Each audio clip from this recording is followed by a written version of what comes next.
Hello people of the interwebs. Today we're going to be making a delicious butternut squash and green apple soup. I'm Chef Cash White, and I'm here today because God has delivered me from my circumstances and put me in a place where I can share my love of food with you.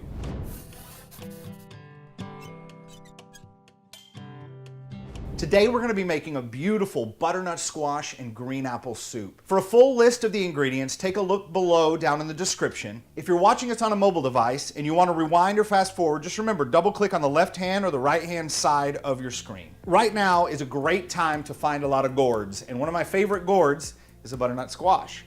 Been making butternut squash soup for a very long time, and one of the favorite variants that kind of came up with was adding a little bit of green apple in it. We're gonna start off with this. We're gonna cut it, peel it, and roast it. We wanna get a nice flavor in there, so I'm gonna cut the ends off. Start at the top. This is a very hard gourd, so make sure to be careful with your knife. A sharp knife is always better. When you cut the bottom off, you want a flat working space, so your cut may be a little bit different. That way it can stand up. Now, we're gonna peel it. You're gonna need a good vegetable peeler to get in there. This is a real thick skin. If you take a look right here, you can see how thick that skin is right there. So we're gonna get in there deep. We may have to peel 2 or 3 times on each layer. Being a short chef, sometimes it's a little harder to get to the top of the gourd.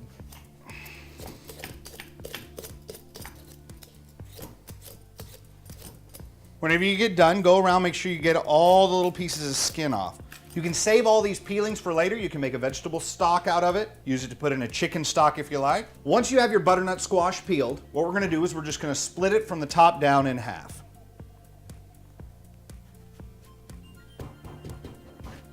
And you can see this little seed pocket in the inside. What we're gonna do is we're just gonna get a spoon and we're gonna scoop that out.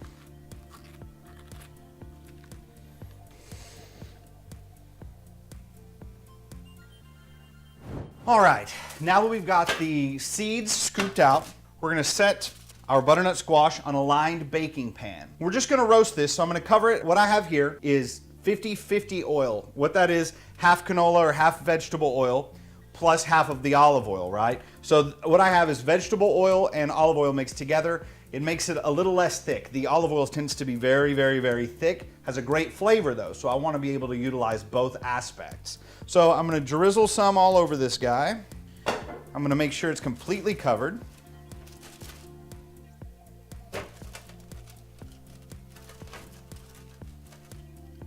I'm going to generously season this with a little bit of kosher salt, granulated garlic, and fresh cracked black pepper.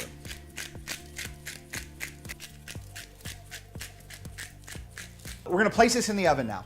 I've already preheated our oven to 350 degrees, and we're gonna leave it in there 50 to 55 minutes until this is nice and soft. Ta-da! Now we wait. All right, everybody, we just pulled our butternut squash out of the oven. We let it cool for a little bit so we can handle it a little easier. Looks nice and delicious. Okay, now we're gonna chop an onion and an apple. We're gonna start with a yellow onion. We're gonna dice these onions up to about a 3/8 inch, and we're gonna saute them over there in some butter and a little bit of oil until they're nice and clear. Just get all the sugars released out of them. You don't have to be crazy about a lot of precision in this dice because we're gonna blend all the soup up, but the reason I'm trying to get them pretty close to uniform is so that it'll cook evenly. All right, now for the apples. We're gonna use Granny Smith apples. They're real tart, a little bit of sugar, a little sweetness there. They're gonna go really well with that earthiness out of the butternut squash.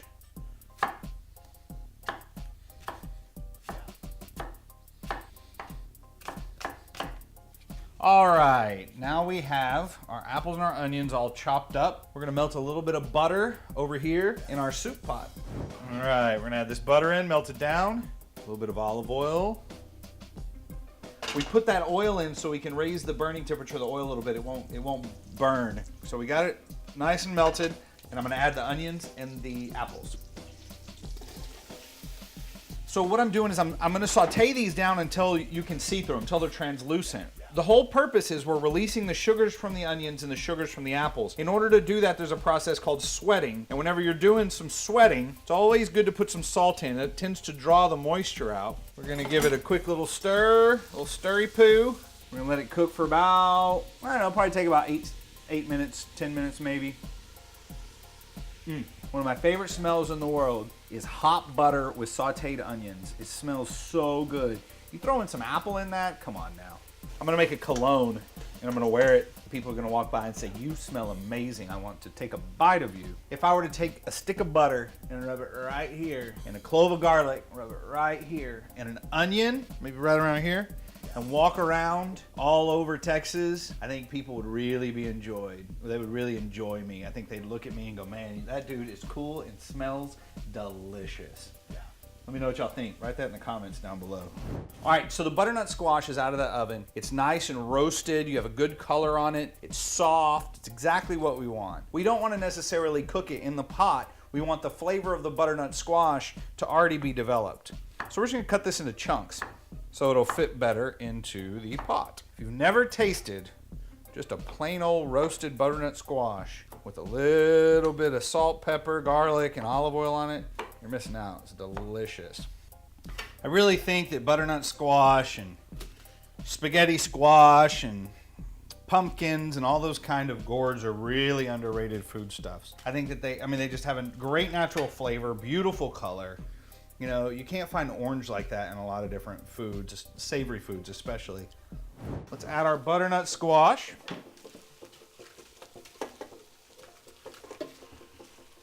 We're gonna add our chicken stock, guys. You can normally make your own. I don't happen to have any made today, so I went to the store and bought some. A little bit of a difference between a stock and a broth. The stock has more of the fats in it. It's thicker, so I like to cook with that because it just has more flavor. You can use vegetable stock if you wanted. Beef stock would kind of give it a little bit of a different flavor. If you're trying to make this vegetarian, vegetable stock would totally work. I just happen to really prefer the flavor of the chicken stock. The fattiness of the chicken that is left in the stock really adds a lot of character to the dish. Let me see if that's gonna be enough. We keep everything pretty much underneath. Just about right. We have everything pretty much underneath. We're gonna bring this to a boil. We're gonna let it boil for about 10 minutes or so, and then we're gonna blend it. All right, everybody, now that we have it nice and boiling, got everything to the point where we want it. This is the dangerous and hard part. What we're gonna do is we're gonna separate this into batches and we're gonna blend it. With my trusty blender, what we're gonna do is we're gonna ladle this in here and we're gonna do this in 2 batches. You gotta be very, very careful. This stuff's really hot. So kids, if you're trying to make this soup for your parents for their birthday or their anniversary, probably not a good idea. You're gonna have to ask them for their help. Adults, if you're making it for your kids, for their anniversary or their birthday, don't. Order them a pizza. I'm just kidding. If you're making it for their anniversary or their birthday, then you don't have to ask them for anything. Make sure you get plenty of the juice in there as well, so it'll blend nice and evenly. Now, whenever you blend something hot, it's gonna have a tendency to sort of almost explode in the blender. So take a towel, fold it like this, and lay it over the blender before you get it started. Start it low, and you're gonna slowly bring it up.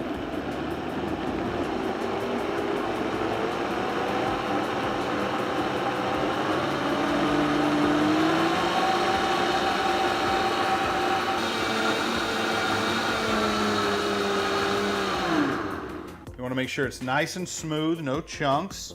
You pour it out, it'll look kind of like that. All right, that's our first batch. It's about half of it. Now we're gonna try to get the second batch.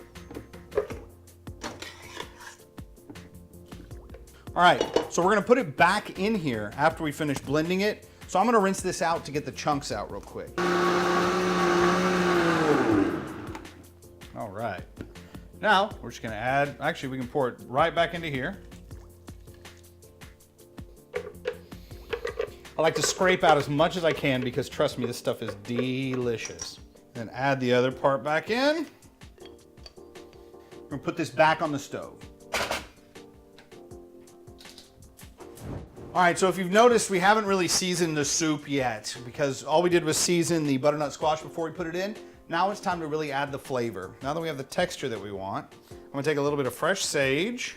Sage always screams fall to me, which is the same season as gourds are grown. So look at that. Whenever I think of using different herbs and different seasonings, I think about when it's grown. Things tend to taste good together if they're grown at the same time or in the same place, at the same climate. Don't really know why that works. It just seems to work. Okay guys, with this stuff, I'm just gonna give it a real quick run through. I wanna get it pretty small. I'm just gonna keep going and going until it's nice and tiny. Got it about the right size. I'm gonna go ahead and add it to my soup.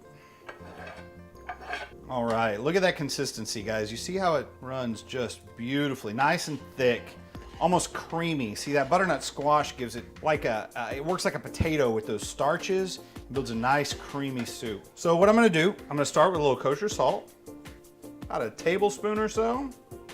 Fresh cracked black pepper, about the same. You don't want it to bubble too much because it'll bubble and pop out and it'll get on your skin, it'll burn you a little bit. About the same amount of granulated garlic.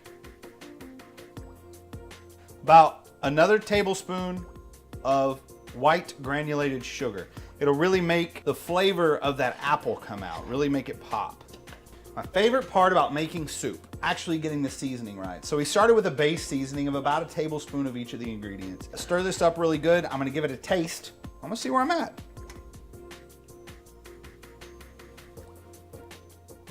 Oh man. I might have nailed it. That's ridiculous. Here. Now that I'm happy with the seasoning, I don't want to add anything else. What I'm going to do is I'm going to let this simmer about 10 minutes and let those flavors just meld together. All right, guys, we've let those flavors meld together for 10 or 15 minutes. Time to scoop out some and give it a go. Just like that. You can serve it however you like. We can put a little bit of fresh sage on top. You could put some creme fraiche or some sour cream on there. I think it's perfect just as it is. This is our butternut squash and green apple soup. It's amazing. If you like this recipe, have any questions or some suggestions, leave them in the comments below. Guys, we have a lot of fun doing these videos. I'm really glad to share these things with you. The most important part of this, remember, keep the faith, enjoy the food. God bless you guys. Love you.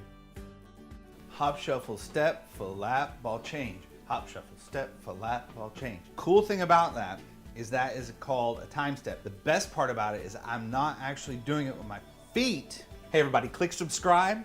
Guess what? If all that happens, these phone calls from debt collectors will end.